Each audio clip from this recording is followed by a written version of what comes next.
Welcome back to another sci-fi episode where psychology and finances collide.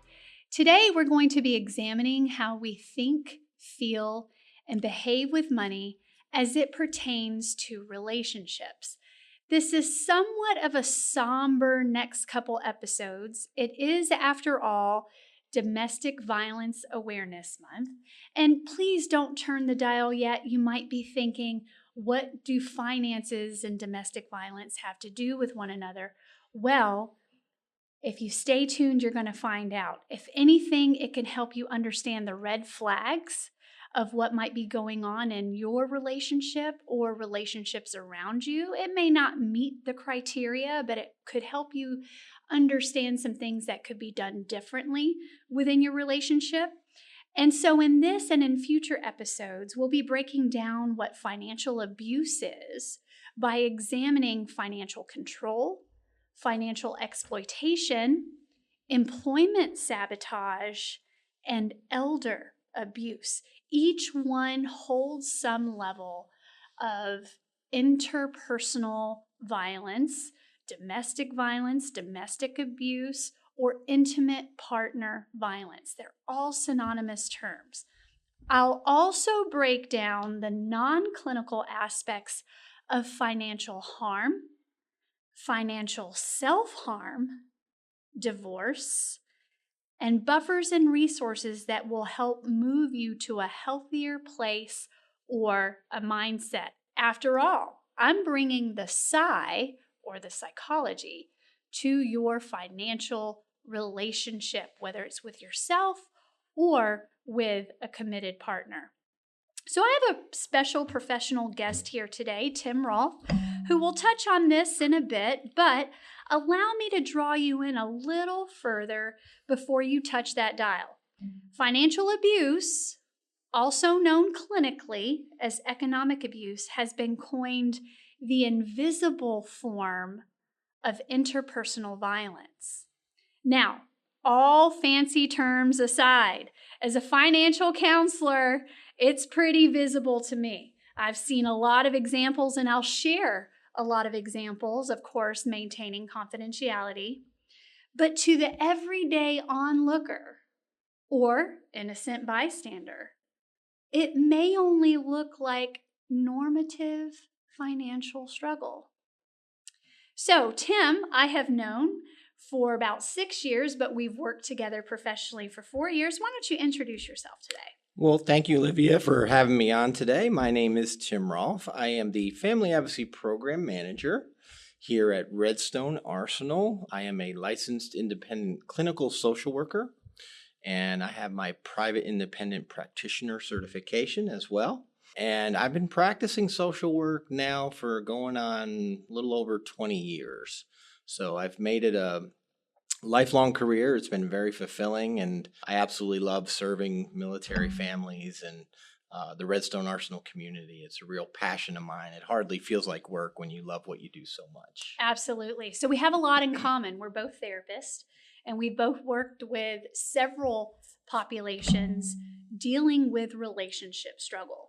Now, again, before you think about turning that dial, we're not going to just be talking about military families today.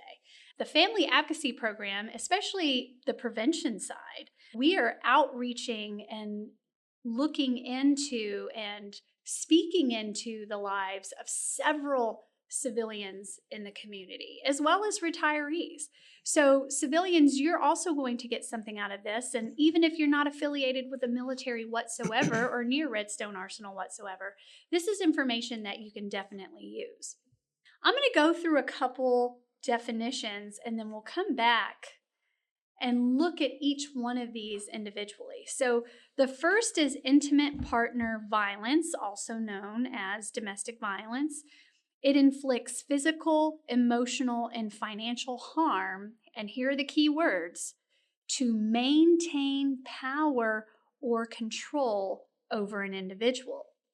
It is a serious public health concern. And as the CDC puts it, it has a profound impact on lifelong health, opportunity, and well-being. So we're going to be talking about possible survivors that have experienced this. But then we have economic abuse, which is something that is a unique form of intimate partner violence and includes behaviors that control a survivor's ability to acquire, use, and maintain resources, threatening economic security and potential for self-sufficiency.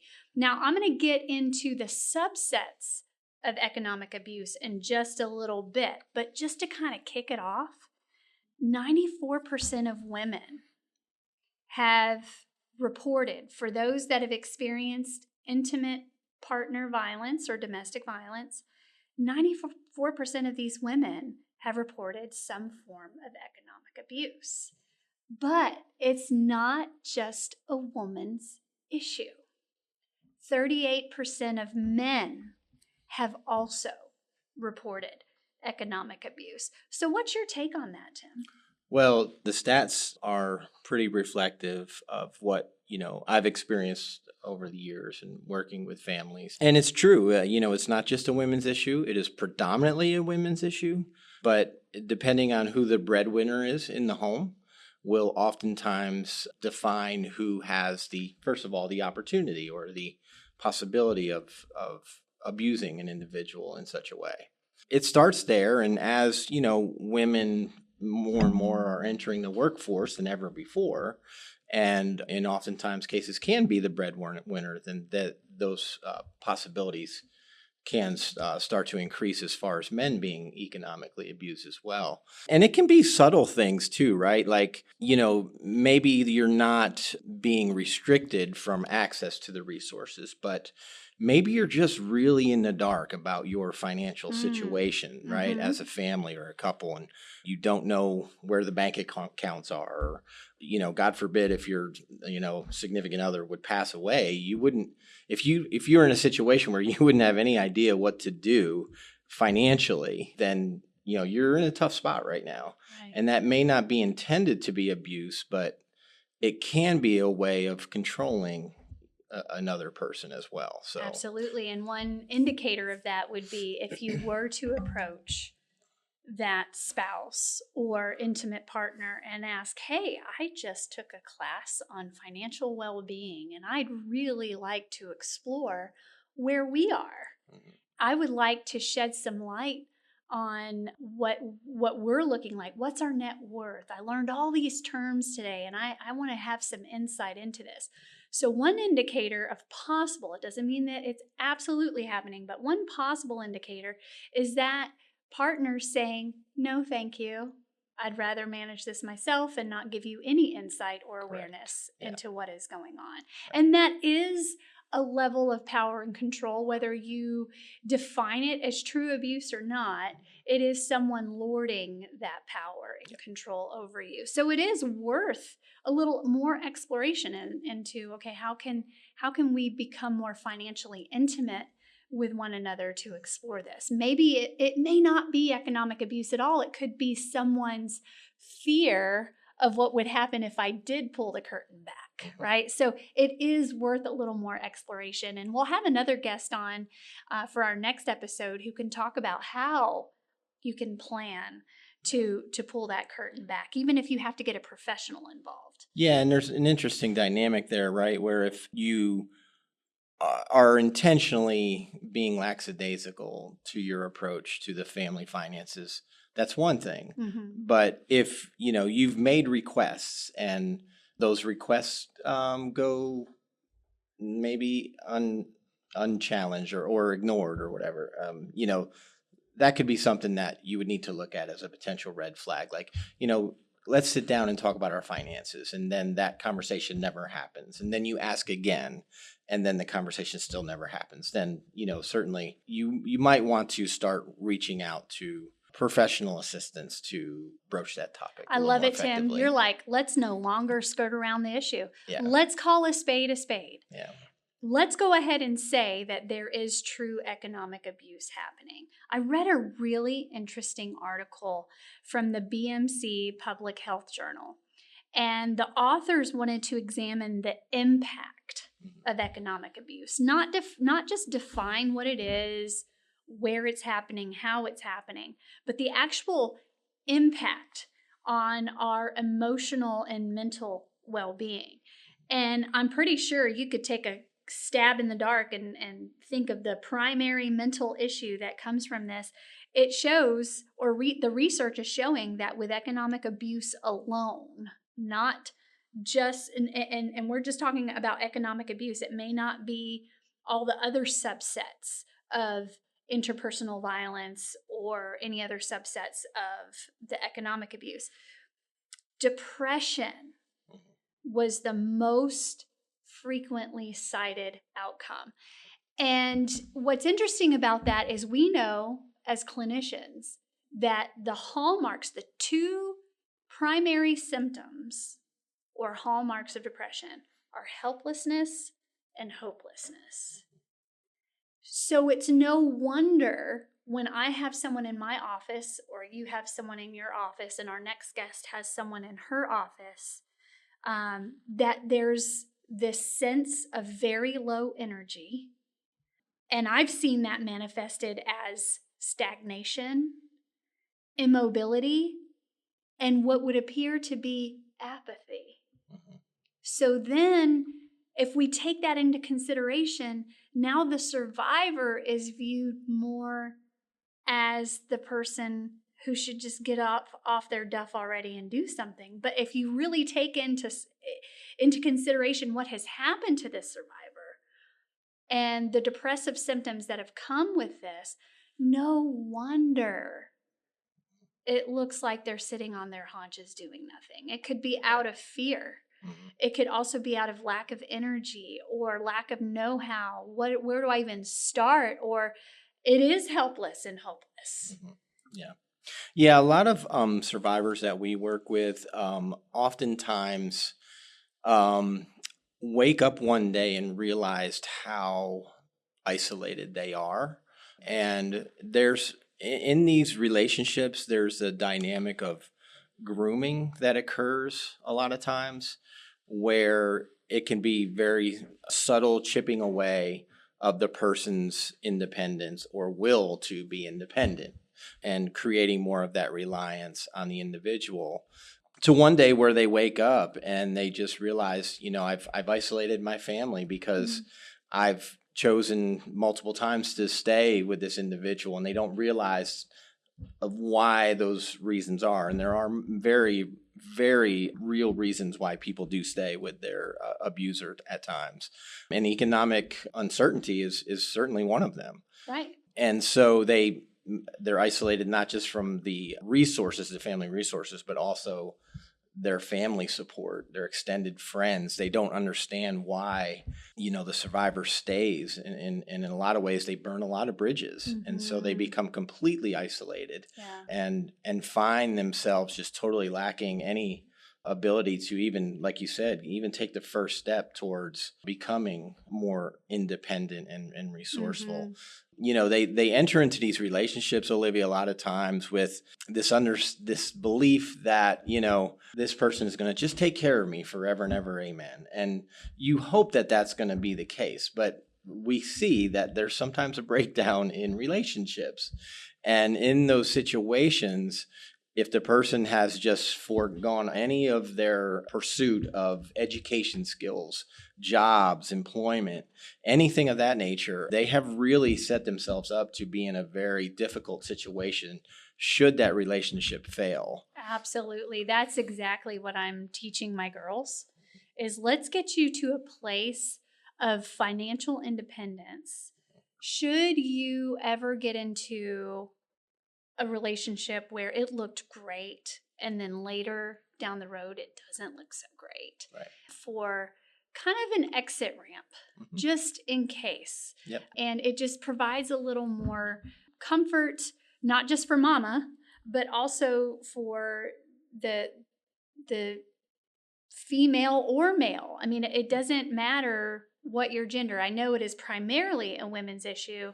However, if 38% of men are reporting some type of economic abuse, there's something to be explored there as well. Well, and that 38%, Olivia, is men don't report a lot of times too. Yeah. So that's just the reported cases that we know about. Look at you, Tim.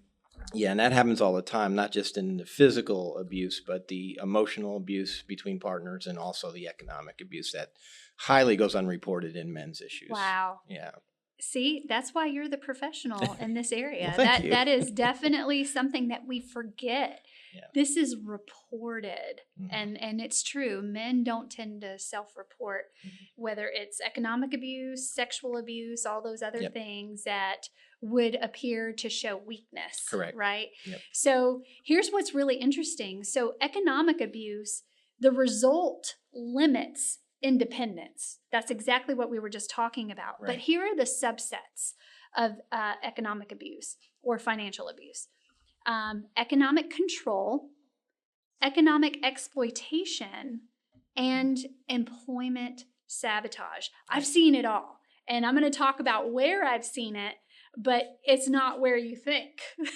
And so we'll have a discussion about that. But with economic control, because perpetrators operate from a place of power and control, money is just another avenue to control, Correct. Right? Yep. So I started thinking about this. It's not just about controlling the money. It's controlling the inanimate object of money as a means to control the animate object, the person. Right. Right? So the definition of economic control is this: preventing survivors from having knowledge or access to bank accounts, credit cards, and other shared assets. It involves denying access to food, clothing, medications, and tracking your use of money. I get chills. The hair stands up on my forearms when I read this, when I think about this, when I try to digest this. But here's the big difference, because I don't want anyone to get that medical student syndrome. It's like, oh my gosh, I'm in economic abuse.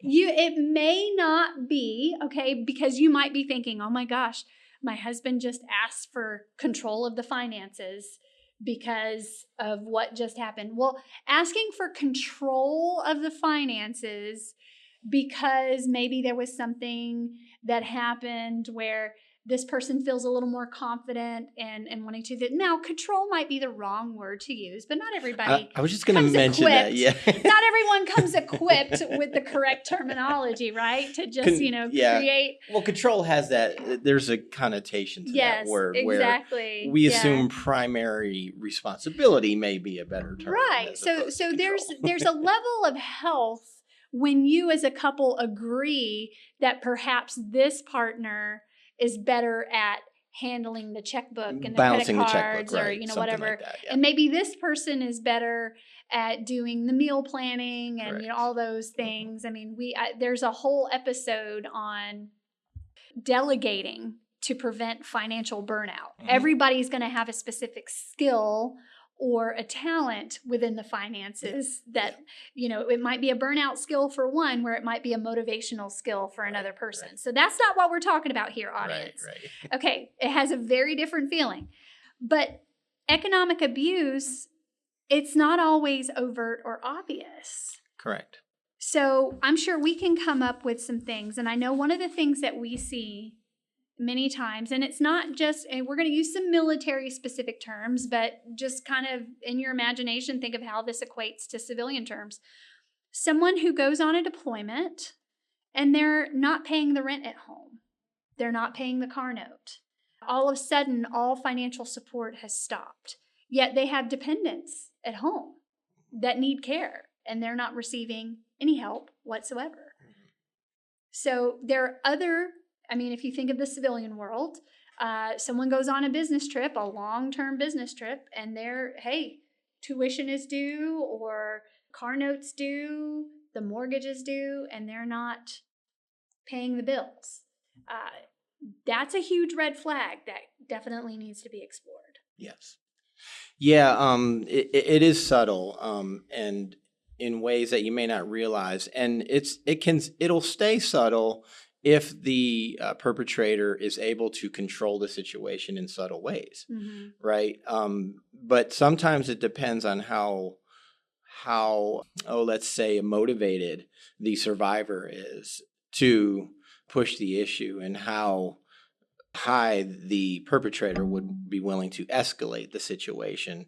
And that subtlety may turn into very obvious and pretty harsh treatment towards the individual in a attempt to maintain that control. We see things, Olivia, like preventing a person from doing self-improvement activities, attending job fairs, right? Things like that. And there's, just these subtle ways that they get after it, to where they're able to manipulate the individual into a very kind of submissive and dependent type of dynamic that they're really wanting to establish. Yeah, that is well said. I mean, you've seen it. You've seen it in action on that side. I've seen it in action this way. It could be, and this I see so much of this, and I'll get into it later. It could even be a damaged credit report months or years later because of financial exploitation. Right. And let's get into that one real quick. Yeah. So here's the definition of financial exploitation: behaviors like stealing from an intimate partner, gambling of joint money, and one form of gambling is aggressive investments. Think crypto before it's regulated, or a huge chunk of money without knowing or educating each other on what this means, what it entails. I'm not saying that crypto is bad. I'm just saying a lot of people are not aware of what it really is. Yeah. And so people lose money so much so in that market because they haven't been educated on it. Or it's, instead of using their fund money, they're using their grocery money, they're using their mortgage money. It's a form of gambling if you're using that kind of income for a purpose that you do not fully understand. So, and you're risking money, basically. Right. Now, investments, that's a good risk, right? Different investments. And if you're aware of it, you know what you're doing. And, there is a level of risk always in that. But when you're robbing your family of the resources that they need to play something that you don't understand, that's a completely different thing. Yeah. And opening credit lines without permission, that's part of that definition. Right. Or refusing to pay bills with the intent to ruin someone's credit.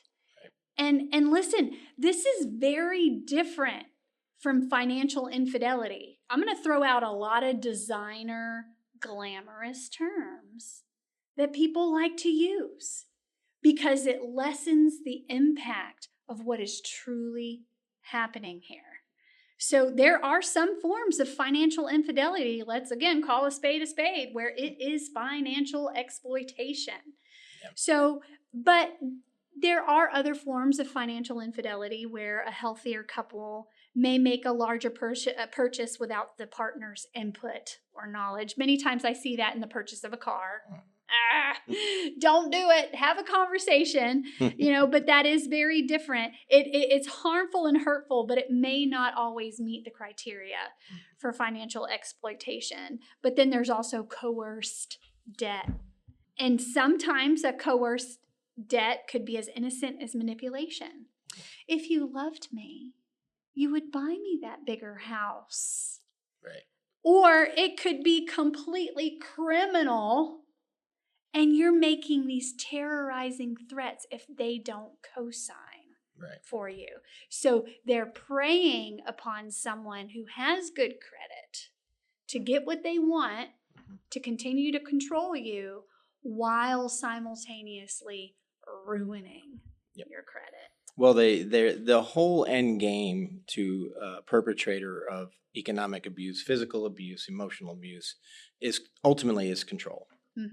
And they're establishing ways to control you. And when they're opening lines of credit in your name, there's a reason for that. And that is going to be a situation where if the person tries to leave, then they will bring up, well, I have this credit card that I've charged $25,000 in your name, and now you're going to be responsible for paying that bill if you leave. Yep. So it always comes back to control and how can I control this individual?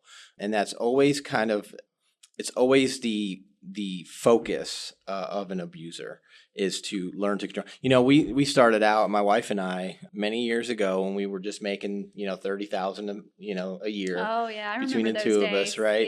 Yep. And we established this rule way back when, and it's worked famously for over 20 years now, is if we were going to make a purchase, anything over $100, we had to discuss it with one another. Like it. And, if one person didn't agree, then we just didn't make the purchase. Mm-hmm. And it's been the way it has gone ever since. And it's worked wonderfully. Of course, $100 now isn't what it used to be, so but yeah, 200 now, right. Yeah. But to establish those boundaries, right? So that there's not this imbalance of power where I just get to buy anything I want. Right. And, set up that potential situation of exploitation, Yeah. And let me go back a little bit. The time value of money is probably more like 500. Right. It's probably 500 exactly, now. yeah. So here's a quote right out of that BMC Public Health Journal article that I read. Many perpetrators of intimate partner violence use the consumer credit industry to destroy their partner's financial credit situation. Not only does this cause financial strain, but it also makes it difficult for survivors to leave their relationships when they're ready to do so. And it goes back to what you said. So here's the other one: employment sabotage. Here's the definition: behaviors that prevent one from obtaining or maintaining employment or education, harassing at their place of work, interfering with obtaining other forms of income, including disability, wait for it, and child support. So here's some examples that I've seen. Not seen, but I've heard of in session. Repeatedly messing with someone's alarm clock. Oh, they're going to be late for work, right? Yep. Or repeatedly messing with their phone or their car. And again, now that person has been repeatedly tardy, leading to termination. Here's another one: removing work clothes from the home. Even sabotaging interviews. Yep. That just breaks my heart. I know it breaks your heart too. Yep. But any healthy, mature human being would view all of these forms of economic abuse as subhuman treatment or just flat out inhumane, right? Yes, absolutely. However, many folks are doing this to each other, and it's being viewed as justified or normalized behavior. And in the next episode, audience, Tim and I are going to be talking about that very phenomenon, which is known as divorce. We'll catch you on the other side in the next episode. We hope that you listen again. And please remember to rate and review wherever you listen to the